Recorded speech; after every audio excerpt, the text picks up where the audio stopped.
Bonjour, je m'apprête à faire le tirage en sentimental. Ça reste général, mais c'est pour les lions en mars 2020.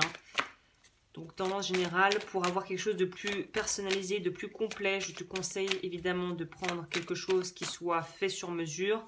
Tout est dans la barre d'infos si tu souhaites voir ce que je propose. Cela étant dit, lion en mars. Pour mars, quelle est l'énergie sentimentale pour les lions en mars? Ouh! Je vois des rencontres ou des engagements. On décide de partir sur un engagement peut-être plus sérieux avec une personne qu'on aurait probablement rencontrée. Peut-être que pour d'autres, vraiment, il y a des nouvelles rencontres. Et pour ceux qui sont en phase de séparation, il y a vraiment une renaissance qui va s'opérer pour vous ce mois-ci. Ouais. Et on va peut-être rencontrer quelqu'un justement un peu plus tard qui sera dans un domaine où vous aurez des hobbies et des activités communes. Pour les Lions pour mars. On sent qu'il y a une maîtrise et que ça va être un peu pour ceux qui connaissent l'expression fake it till you make it, fais semblant jusqu'à ce que tu y arrives. Il y a un peu cette idée, même si on n'a pas confiance, on a un peu peur, on n'est pas très sûr de soi, on va un peu essayer de cacher ça. Et on va essayer de montrer se montrer sous son meilleur jour pour avoir en fait ce que l'on désire. Donc j'ai envie de te dire, c'est peut-être pas une si mauvaise façon de faire si au final ça porte ses fruits, quoi. Ok, alors. Il y a une idée de sortir la tête haute de relations ou de situations qui ne conviennent plus et de pouvoir vraiment commencer quelque chose de nouveau. Hein. Voilà, pour les lions, mars 2020.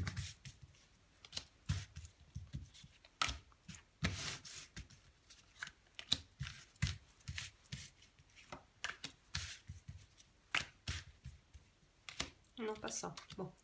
Ça, alors ça. Ok.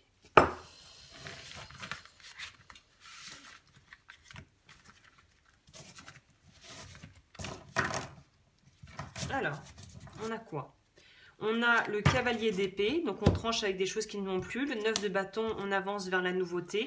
Donc pour moi, il y a des choses qui vont être mises à plat pour les couples qui ne vont pas très bien. Il y a des discussions et des dénouements, ou en tout cas, il y a des choses qui vont être révélées ou dont il va falloir vraiment parler. Hein. Voilà, le lion, la force, on a énormément de majeurs, donc je pense que vous, sentimentalement parlant, c'est un gros mois. Hein. On a aussi l'as de coupe qui nous parle, je vous disais, nouvelle rencontre, nouveau départ, ou recommencer sur de nouvelles bases avec la personne avec qui tu es, si tu as envie de vraiment donner une deuxième chance à ton couple. Pour moi, la tempérance vient quand même nous parler du fait de devoir prendre du temps pour pouvoir se poser les bonnes questions et de trouver un petit peu la voie du milieu, entre guillemets. C'est-à-dire que on ne peut pas savoir de quoi demain est fait, ça va beaucoup bouger, il y a peut-être beaucoup de choses qui sont en train de se modifier dans ta vie actuellement, qui sont aussi en train d'impacter ta vie sentimentale, ou pour les célibataires, la façon dont tu conçois et dont tu veux vivre une relation avec quelqu'un. On voit qu'on a fait la paix, ou on est en train de travailler sur soi par rapport à des choses que l'on n'appréciait pas forcément de chez soi, des complexes, des choses comme ça, et qu'on commence à se libérer de choses qui entravaient en fait une relation de couple saine et équilibrée. Pour moi, il y a vraiment un truc par rapport à l'image de soi, de ne pas s'aimer ou de ne pas se voir à sa juste valeur, de ne pas se donner la valeur que tu as réellement, de ne pas s'octroyer aussi la possibilité de faire de nouvelles rencontres si tu es célibataire depuis un certain temps pour tout un tas de raisons. Et que tu t'empêches de trouver quelqu'un et que tu te sacrifies pour une cause ou pour ta famille et que tu refuses de te laisser de sortir de ton espèce de bulle. Là, ce mois-ci, on te dit que tu vas probablement avoir des opportunités qu'il faudra savoir déjà voir et peut-être saisir si tu penses que le jeu en vaut la chandelle, parce qu'on a quand même l'étoile et l'as de coupe. Donc pour moi, il y a de très belles rencontres qui vont être faites, de très beaux nouveaux départs pour les personnes qui étaient dans des situations conflictuelles. Attention, c'est général, il y en a peut-être pour qui ça va se terminer et c'est ensuite le fait de décider d'en finir avec une relation va permettre de faire naître derrière une nouvelle rencontre qui va t'apporter beaucoup de bonheur. Hein. Ouais, pour moi, non. Il y a des gens qui sont dans une certaine forme de déséquilibre dans leur vie relationnelle ou leur vie de couple. Et là, on te demande vraiment de travailler principalement sur toi, sur le regard que tu portes sur toi-même, sur la façon dont tu te parles, dont tu te traites. j'ai fait un lapsus. Si tu n'es pas honnête avec toi-même et si tu es ton propre ennemi, c'est sûr que ça va être très difficile de rencontrer des gens qui vont te refléter autre chose que ce que tu n'aimes pas chez toi. Donc il y a vraiment cette idée de trouver un moyen, peut-être aussi à travers les couleurs. Je sais pas, là la roue de fortune est représentée par un espèce de roue colorimétrique. Je sais, j'ai peut-être inventé un mot. Mais en tout cas, voilà, pour les gens qui font de l'art, vous connaissez ces roues des couleurs. Il y a une idée de peut-être essayer de pouvoir faire des activités qui vont permettre à ta créativité de s'exprimer. Peut-être aussi de changer de look, changer de style, mettre des couleurs un peu plus vives, mettre des couleurs qui te font te sentir bien. Manger aussi des aliments qui sont des aliments qui vont être vraiment très... t'apporter aussi ce dont tu as besoin, pas seulement sur le plan purement physique et de l'alimentation, mais aussi qui vont te faire te sentir bien. Il y a une idée de créer un cadre de vie sain qui sera propice en fait à une bonne estime de soi et qui apportera donc de ce fait des relations qui seront beaucoup plus chaleureuses, aimantes. Moi je vois beaucoup de possibilités de faire des rencontres ce mois-ci, ou en tout cas d'être dans des dispositions qui vont te préparer à soit couper avec quelque chose dont il faut couper et qui doit se terminer, et de pouvoir pour les autres peut-être lancer une nouvelle dynamique et sortir d'un isolement ou de vraiment, je sens là les complexes. Si tu as des complexes, il est peut-être temps de faire quelque chose, hein. Si tu as besoin d'aller en thérapie, en coaching, si tu veux te faire un relooking, si tu veux décider voilà, de voir un nutritionniste ou de voir un naturopathe, il y a une idée de travailler sur des choses qui t'empêchent de pouvoir te révéler au monde et de pouvoir révéler aussi ta brillance et ta beauté, non seulement extérieure mais intérieure aussi, c'est très important. Donc il y a vraiment une idée de faire la paix avec les parties de soi-même que l'on n'aime pas, à pouvoir se libérer de ces complexes, de se libérer de relations où on te pousse à rester qui entretiennent ces complexes et ces peut-être complexes d'infériorité que tu pourrais avoir et que tu vas essayer de camoufler en faisant mine que tout va très bien. Mais il y a une idée de travailler vraiment en profondeur pour pouvoir libérer des choses qui vont te permettre de faire des belles rencontres. Voilà, on nous parle encore de l'impératrice. L'impératrice, elle crée, elle fait des choses, elle est dans son pouvoir aussi yin, dans le côté féminin. Elle prend soin d'elle, elle est nourricière, elle est prête à prendre des risques et aussi à essayer des choses. Elle a le côté jeune, printemps. Donc il se peut aussi que des rencontres que que tu vas faire maintenant pourraient mener à des choses beaucoup plus concrètes d'ici le printemps. C'est possible aussi, hein. Voilà. Bah écoute, pour là, je pense que j'ai dit l'essentiel. C'est un très joli mois. Pour moi, il y a des rencontres. Il faut abattre les complexes, hein. Vraiment, c'est ce qui vous plombe la life et c'est ce qui pourrait potentiellement plomber votre vie de couple. Si tu ne vois que ce que tu n'aimes pas chez toi et que c'est devenu quelque chose qui est vraiment qui occupe tes pensées jour et nuit et dont tu parles à tout le monde à tort et à travers et à ton partenaire ou à ta partenaire de vie, bah là, si c'est trop ingérable et que c'est source de conflit, je pense notamment à l'exemple le plus évident, si tu n'es pas OK avec ton corps et que tu te trouves trop rond ou trop ronde et que tu passes ton temps à faire des régimes et à obliger ton conjoint ou ta conjointe à faire les régimes avec toi ou avoir la même alimentation, là il y a un problème. Donc il y a vraiment cette idée de pouvoir essayer de trouver un moyen de pouvoir rééquilibrer les balanciers en fait et de sortir de cette espèce d'état aussi de victime où on a l'impression de subir. Pour moi, on subit un peu son corps pour certaines personnes. On n'aime pas son corps, ou en tout cas on a des difficultés à l'accepter tel qu'il est, surtout s'il a changé en fait, c'est ça aussi. Il y a un truc aussi avec l'alimentation, donc je vous dis vraiment, essayez peut-être de changer d'alimentation, faites un essai, essayez d'incorporer de nouvelles choses dans votre alimentation, peut-être sortez, acceptez plus des invitations qu'on pourrait vous faire autour d'un bon repas chez des amis ou au resto. Enfin, il y a une idée de bouger, de changement, il y a des choses qui sont en train de changer, c'est une très bonne chose. On a les limites. Alors là, on nous dit quoi? Fixez vos limites, prenez soin de votre précieux temps et énergie. Donc on est vraiment ce mois-ci dans un besoin de développer ou en tout cas d'entretenir une certaine forme de bien-être physique et mental, hein. Il y a vraiment cette idée, pour moi les limites viennent plutôt dans l'idée de savoir aussi respecter les limites des autres. Étrangement, c'est plutôt ça qui me viendrait d'ailleurs. Est-ce qu'il y en a une autre ou est-ce que c'est tout? Donc ouais, c'est un joli mois pour vous où il va y avoir beaucoup de choses qui vont vous permettre d'avancer, peut-être des prises de conscience, décider pour vous-même. Exercez votre droit de choisir. Indépendance.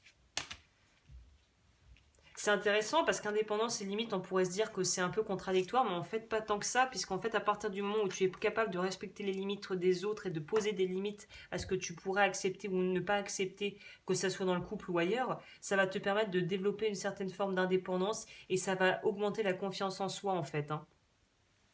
On va prendre plutôt... oui tiens, on va prendre guérison. Alors, qu'est-ce qu'on peut dire pour les Lions en plus? Ouais, il y a un truc avec l'image de soi. C'est comme si on avait une vision distordue de soi-même. Voilà, on te demande de faire la paix avec toi aussi. Hein. Je retrouve la raison face à la peur. Je suis inébranlable face aux défis de la vie. J'entretiens avec force des pensées de douceur et de calme. Je retrouve le silence intérieur. Je deviens la manifestation de la paix. J'en prends une deuxième. Donc c'est ouais, non, c'est plutôt un joli tirage. Hein.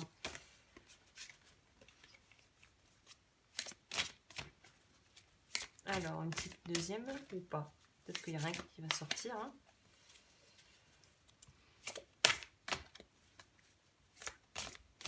On vous demande de dépasser vos limitations, vos croyances limitantes aussi. Il y a un truc avec les croyances limitantes qui vous plombe. Il y a une forme d'auto-sabotage, quoi. Élévation, à noter qu'on est sur des couleurs violettes, donc on est sur le chakra couronne, juste au-dessus de la tête qui est, je comprends, la conscience de soi et de son environnement. Hein. Je me libère de toute peur et je fais confiance à l'univers, je dirige mes pensées vers la beauté en moi et autour de moi. J'utilise mes forces et mes connaissances spirituelles pour créer la lumière et m'élever au-dessus de tout doute. Ouais, c'est l'image de vous ce mois-ci. Je reste bloquée sur ce que je disais, travaille sur l'image et la confiance en soi. Alors, on va voir ce que ça nous dit, ça, les oracles de d'énergie. Je vais dire ça pour les lions, c'est j'augmente ma confiance en soi. Hein. J'augmente ma confiance en soi pour attirer l'amour véritable. Ok. Un dernier coup de shuffle et on bouclera sur ça. Pour me contacter, tout est en barre d'infos. L'audio.com. Merci aux personnes qui m'ont fait confiance jusqu'à présent. Alors, on va voir ce qu'on peut ajouter comme joli message d'énergie. Mandala d'énergie, j'aime beaucoup ces cartes. Alors, pour les lions, qu'est-ce que je pourrais ajouter pour les lions? Ton propre rythme, super carte. Tu as le droit de grandir et d'avancer à ton propre rythme. Tu as tout le temps du monde. Apprends l'art des petites victoires et avance sereinement pas à pas. C'est exactement ça. C'est très beau message de conclusion. Avance à ton rythme. L'important, c'est d'avancer. Quelle que soit la cadence, l'important, c'est d'avancer. Bah écoute, je vais bloquer. J'allais dire bloquer. Bloquer. Ok, il y a un blocage. Bon, bah, on va peut-être en tirer une autre alors. Peut-être en tirer une autre, mais alors peut-être carte de lumière pour voir sur quoi vous pouvez, qu'est-ce que vous pouvez débloquer. Pour les lions, est-ce qu'on peut avoir un message par rapport à ces potentiels blocages? La trahison, laissez de côté vos blessures du passé pour guérir votre cœur. C'est pas parce que tu es sorti avec un ancien partenaire, un ex qui te disait que voilà que t'étais pas assez, qu'il faut croire les mensonges qu'on t'a dit. Hein. Ouais, il y a une idée d'avoir aussi peut-être à guérir de vieilles blessures où les cicatrices sont encore bien visibles et palpables, quoi. Si on vous a trompé, tentez de ne pas raviver l'émotion de cette mauvaise expérience, vous ne feriez que remuer le couteau dans le cœur. Cette émotion est plus ou moins forte selon le degré de confiance placé dans la personne qui vous a trompé et le nombre de mauvaises expériences. Parfois, la loyauté a déjà été mise à mal pendant l'enfance. Si un des parents n'a pas tenu sa promesse, par la suite, lorsqu'un ami, un amoureux ou un collègue trahit à nouveau, le cœur se brise. La part d'ombre rappelle notre impuissance face aux infidélités. Cette carte signale que vous gardez en tête la mémoire d'une promesse rompue. Votre partenaire vous a trompé, votre patron a refusé votre projet, votre meilleur ami a oublié de venir à votre anniversaire. Quelqu'un vous a manqué de respect en vous mentant ou en abusant de votre confiance ou en trahissant un secret que vous lui avez confié. Cette mauvaise surprise vous a blessé de manière encore sensible aujourd'hui. Il faut guérir de ça. Prenez du recul sur le sentiment de trahison afin d'en recevoir un enseignement. Peut-être avez-vous fait trop confiance et admettez que l'autre peut avoir des faiblesses qui n'en a pas. Voilà, un complément d'information pour les personnes avec qui ça pourrait résonner. Donc là, il y a besoin de travailler sur les choses qui n'ont pas été digérées du passé et qui sont encore en train d'impacter et quelque part d'entacher ton présent et ton avenir. Voilà, bah écoute, je m'arrête là cette fois-ci pour de bon et je te souhaite un très beau mois de mars.